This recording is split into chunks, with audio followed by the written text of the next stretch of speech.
Anyone who's ever lingered in a grocery store checkout lane can name a handful of fad diets, whether South Beach, raw food, cabbage soup. Each one of them is billed as the diet of the future. But what about the diet of the prehistoric past? Paleolithic man seems to have kept in pretty decent shape. So what was the caveman secret? Here's John Berman for our series, You Are What You Eat.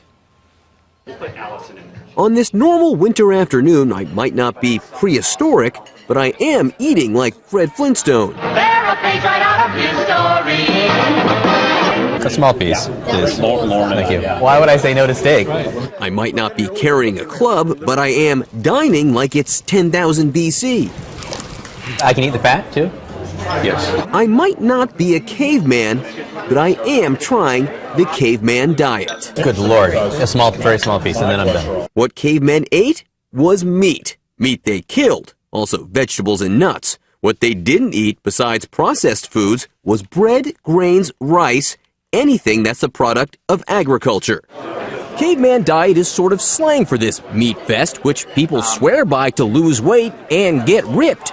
True adherents like to call it paleo for Paleolithic. Art Devaney started eating this way about 30 years ago. It's a personal question, but how old are you, really? Really? Really. 73. 73 years old. Yes. You look pretty good for 73. Thank you. I think biologically I'm not 73. Trying to improve the health of his family, he decided that human beings were designed to eat like our caveman or Paleolithic ancestors. So when people call you a caveman, people call you a Neanderthal, you say? Sure. Actually, the human species at that time, large, powerful, bigger brains, they gave us all that we have. When was the last time you had a bagel? What's a bagel? Actress Megan Fox is rumored to be a fan, and nutritionists we spoke to seem to have no major problems with it. It balances meat with a lot of fresh vegetables. I think it's very popular. It's very, very popular. I know many, many people who swear by the caveman diet. It's basically saying no processed food, which is positive. I mean, the average person should be staying away from more processed foods. I would say that if they're able to maintain that and they're choosing lean meats and they're really watching the fat, then, then it's okay for them. In today's world, you can't eat like a hunter and gatherer if you're sitting on the couch. And it isn't just the eating. There's a whole paleo lifestyle. Devaney, the author of The New Evolution Diet, tries to work out like a caveman too, which is why he does stuff like this. Pulling your Range Rover? This is hauling heavy bison out of a pit. You're using every single muscle in your body. You're not going to hurt yourself by overdoing repetitions or anything like that. You're not going to hurt yourself by pulling your truck? It's easy. Yeah. I mean, it's easy for me. Because it looks like a lot of things to me, easy's not the one that pops to mind first. But Art isn't alone. At gyms across America, paleo converts are committed to paleo workouts. No jogging, spinning, or Pilates here. So we're progressing from doing our power clean to a push jerk, and then jumping up to the bar, and from our whole hominid past, like running and jumping and escaping a predator, or being able to get up into a tree to be able to get some food.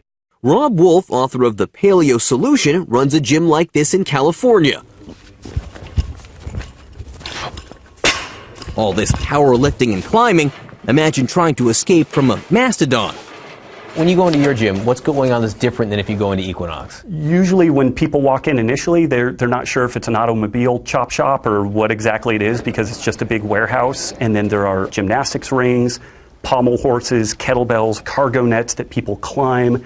So there's none of the classic gear that you would see in a regular gym. Was the idea to have the caveman workout? To a degree, but it's not a historical revisionist kind of thing. I mean, we're not scratching around under bushes and getting poison oak on us. It's trying to make full body functional movements that are fun. And because we do it in a group format, I think a lot of the success of my gym and the gyms like it is that there is that tribe element to it. We are in Park Slope in Brooklyn, New York, at CrossFit South Brooklyn. And 3.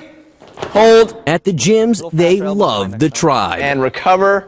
It's transformative, both physically, mentally, and socially.